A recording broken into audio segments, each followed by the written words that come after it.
the mighty status quo. That is bad news. I love that. Your community, your music. Calon FM on 105 FM. It's the Andy Snowden Radio Show. It's the Andy Snowden Radio Show. It's the Andy Snowden Radio Show.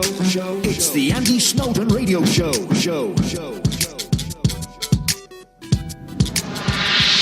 Yeah, that's me. Fine. Now, I can't speak. Back in 2007, fans of The X Factor can't fail to recall a brother and sister act, Same Difference. Do you remember them? They were Sarah and Sean Smith, and they lit up the stage every week with their own particular brand of bubblegum pop. Obviously, their music was aimed at a younger music fan, but fast forward 10 years and Sean has gone solo. And last September, he released his debut solo track, Turn Me On. And yesterday, the follow-up single was released. It's called Magic, and it comes with a brand new look. A brand new look for this incredibly upbeat star. On Wednesday of this week, I caught up with Sean, and it was on the back of an appearance on Loose Women, and to be fair, I didn't flirt with them as much as they did. Ooh, they're saucy, them women, aren't they? First off, Sean was very keen to point out that Wrexham is where his solo career had its big kick-off. Yeah, you didn't know before. Wrexham. That's where it all started for me, which is madness. In fact, so many things started at Wrexham because it was there that I was doing Panto with Alex Reid, and it was his management that saw me up there, and I kind of got the muscles going that year, and they said, "Oh, we want to sort of sign him," and then the next minute I'm signed to Energize Records, and everything's flowing, and it all started in Wrexham for me, which is madness, and it just goes to show. You never know who's watching and who's going to pick you up and how things are going to go for you in life. I've been very lucky. Yeah, that is exactly right. I feel like you've always got to give your all to everything. Yeah. And, I kind of pride myself on that. Sarah and I turned up to gigs where maybe it hasn't been promoted as well as you'd hoped. And you still got on, you still give the best that you can. Yeah. At the end of the day, those people are there to see you, and it only takes them to talk about you, for then more people to talk about you, for it all to grow. And I've got some amazing fans now who have probably appreciated all that we've done over the years, sticking it out, and they're just absolutely amazing, stuck with me through thick and thin. So it's crazy how the world works out, Oh yeah, definitely. How did Turn Me On do, by the way? It was really, really good. It was the biggest selling single for Energize of 2016, which, really I only have to sort of compare myself to that, because as long as the record label are happy, I'm still going to be able to do what I love to do, which is making music. Yeah. So, they were very, very happy. Biggest selling single for them. It was on iTunes. It was top 16 at one point. So that was absolutely amazing. It's something that I was really, really pleased with. It's been number one on Control Radio for weeks. So it was hugely, successful as far as my label were concerned, and they're getting me to keep making music. So that's all that matters to me at the end of the day. Let's keep growing with it. That's the only way you can go about it. Well, my engine is burning to turn me on. I get up thinking you'll be returning to turn me on. I will play with you, baby. Yeah, so this new single, Magic, are they both on your album? Is that what you said? Yeah, definitely. Turn Me On. I think that there's talk of maybe doing a new version of Turn Me On, because now everything on the album is very cool and edgy and dark. I think Turn Me On really stands out now as kind of being quite poppy. Yeah. And the lyrics alone are very, they're very sexy. So there's no reason why it couldn't fit in with the rest of the album a little bit more. So, when the fans buy the album, they might even get a new version of Turn Me On as well, which, for the fans that already love it, they'll then have two versions. But the album's coming along so well, and I'll tell you, I'm unbelievably proud of it. It's really me. And it feels like the label have just let me get on with it, just sort of left me to it and said, you go and do what you feel is best, and I think we've come up with something really special. And I hope that the fans feel the same way I do about it. Oh, fantastic! I mean, you've just touched there on the fact. Obviously, you did Same Difference with your sister, and that's the thing you were famous for. Has it been difficult to kind of shake that image? I think it has in many ways. People always see me as that. I mean, even now, when people describe me in the UK, they'll turn around and they'll say, "Oh, it's that guy, you know, from that brother-sister act, Same Difference, who's on the X Factor." Yeah. And I think no matter what, I mean, the great thing that I'm getting now is that people, they look at me and they go, "No, that's never him." Well, I think they say that now, don't they? Anybody that saw you on Loose Women the other day, the image has changed somewhat. Definitely. Does a lot of thought go into an image change like that, or did you just think, I'm going to go for something completely different? You know, it was really weird.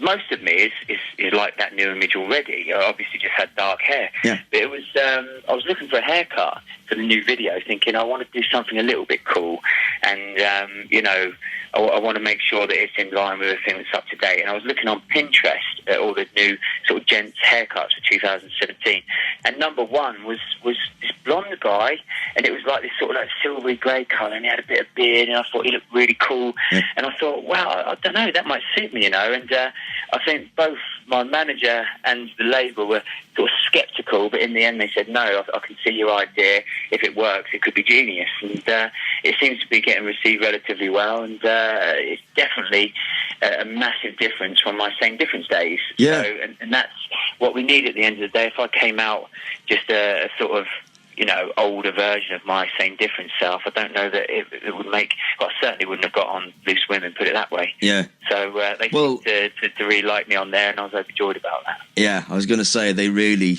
liked you. Well, Calon Nolan always seems to be a little bit...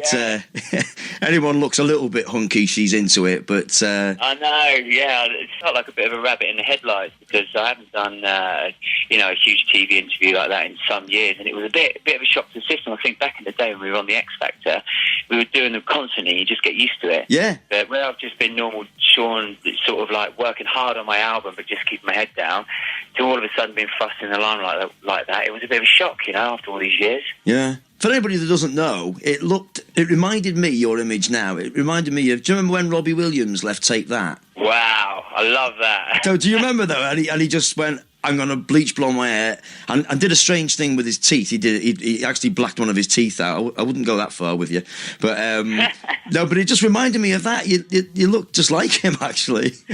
Well, it's really. Do you know what? That means everything. I went into the X Factor hoping to be the new Robbie Williams, and I came out the new H from Steps. Oh right.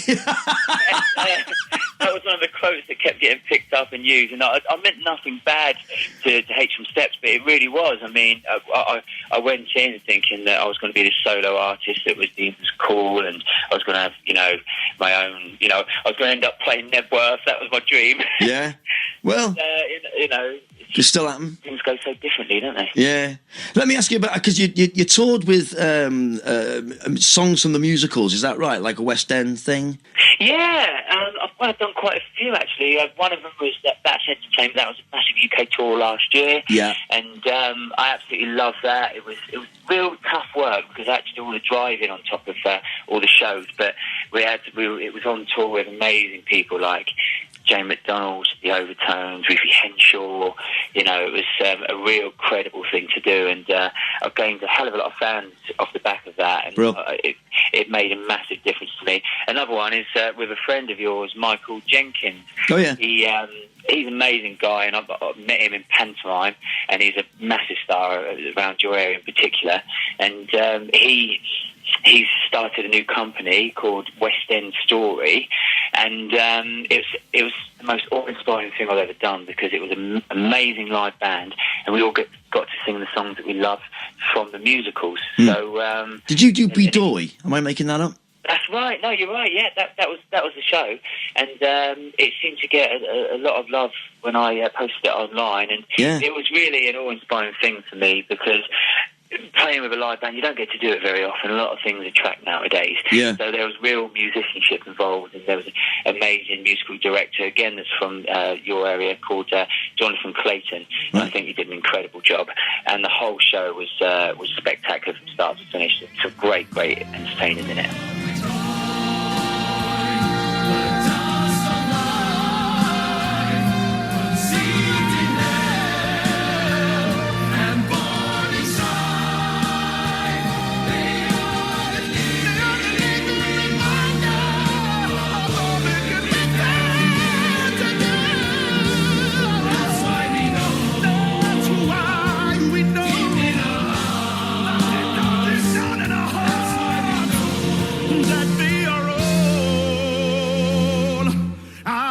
Children.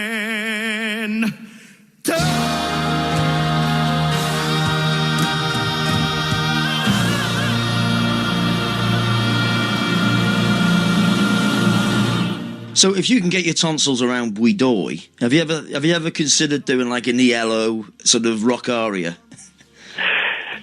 Say that again? Rock aria? What was that? Have you not heard Rock Aria by ELO? Oh, my dad is the biggest ELO fan going. Yeah. Absolutely loves it. I mean, that's not one of their most famous tracks, is it? Or No, it's not. Show? And funny enough, I went to see them last year, the year before, and they did this song, Rock Aria, and it's basically an opera singer singing to a rock tune, and it is. And I thought, oh, that might be quite good for you if you could do Bouidoy.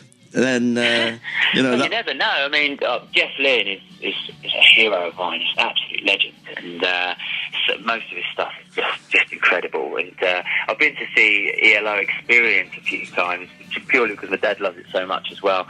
And we always end up sort of coming together as a family and singing the songs, and it's absolutely amazing. But I can't say I've ever heard that one. But it's certainly, you know, some way that I could go in the future. You never know if this isn't as well received. But obviously, we take each step as it comes, and I'm hoping that the new single and album are well received, and we can keep pushing on from there.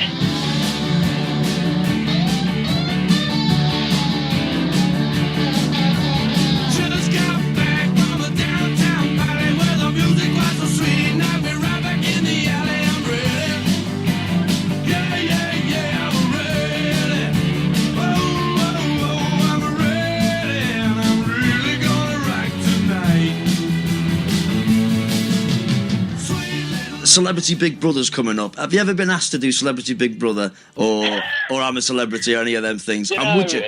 There's a funny story about this, and it's probably one of our biggest disappointments, actually, because we got signed to Simon Cowell's record label when we first came out of X Factor, and an offer came in to our management to go and do I'm a Celebrity, Get Me Out of Here. Now, obviously, the way that career is at the moment, publicity would be huge for someone like me. I'd love to do it. But at the time, we'd just been signed. We were thinking we were going to be these credible artists. And, we turned it down. The very next year, Stacey Solomon went on and was Queen of the Jungle. It's completely made her career. So, sometimes you do these things and you have regrets. Yeah. And that's probably one of the biggest ones, I would say, because I think now that I look back at it, Sarah and I were probably more characters than what we were, appreciated for our musical talent at the time. Yeah. So it would have been a definite great career step.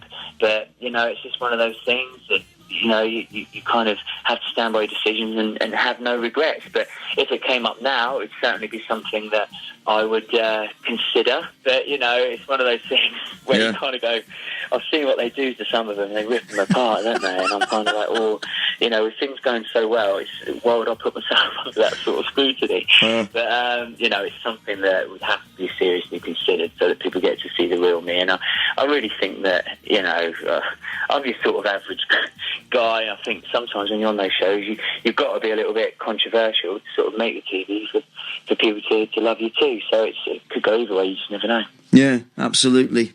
And do you mind if I just ask you about this? Obviously being in a group where your fan base were predominantly youngsters, and the events of last Monday obviously have resonated with both you and Sarah, with young fans going to see their favourite band in concert, and then for it to end in that such catastrophic circumstances. Do you want to pass any comment on that? Most certainly. I just, you know, it makes me quiver and shake with the thought of it. I can't begin to imagine how, you know, all the people there felt, how Ariana Grande feels, you know, just trying to do her best for all her fans and ends up in tragedy like that. For all the friends and family of the ones affected, I can't begin to imagine how it feels, and I just want to send all my love to them. It's when you look at it, it's all nothing, you know, when you really put it into perspective. Yeah. With something like that is happening, it's nothing. To think, you know, I'm always up that way of the country, and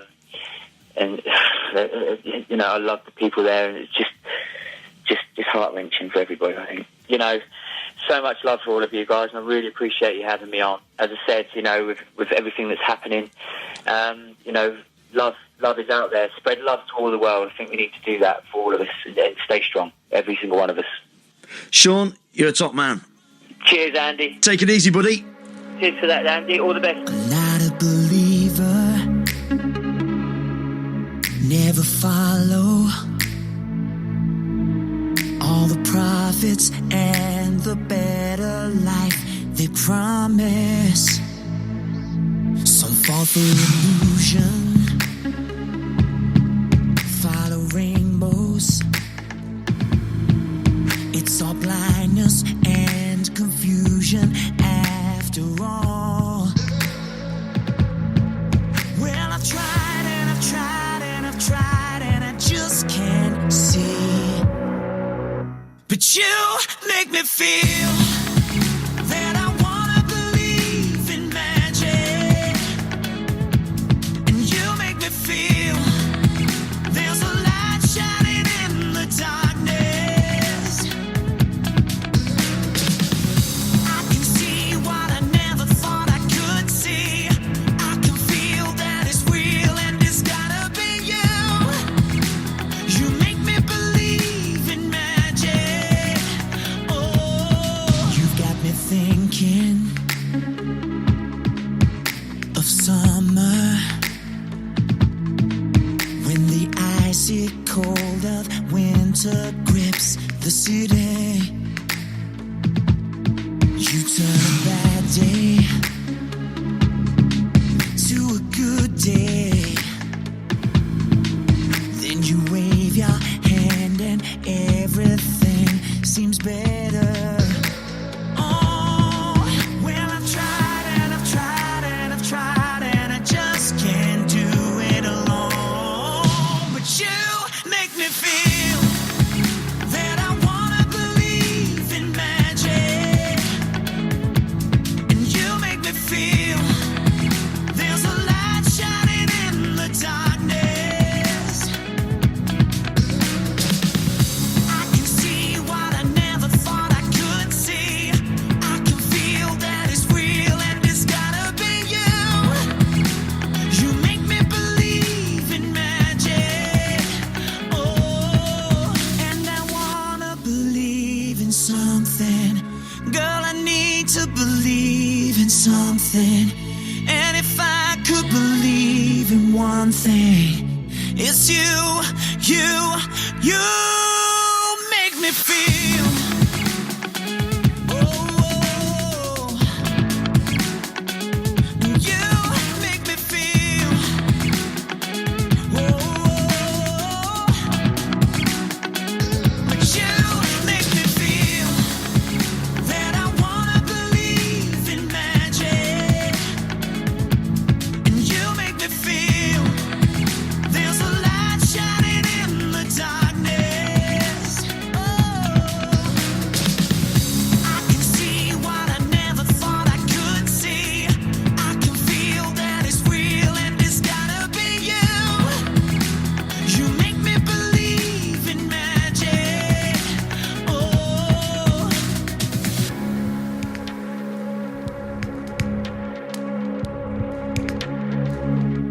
Uniting our community on 105 FM. Calon FM. There you go, that's Sean Smith. Told you he was a nice lad, didn't I? So if you want to keep up with everything that Sean is up to, you can go to follow him on Twitter. That's probably the easiest way these days, isn't it?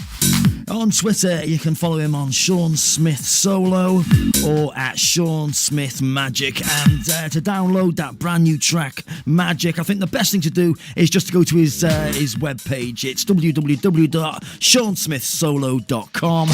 And you can now download it on iTunes, on Google Play, Tidal, or Amazon, or you can just listen to it on Spotify. Great track, great lads. Good luck with everything you do, my man. Take it easy on yourself.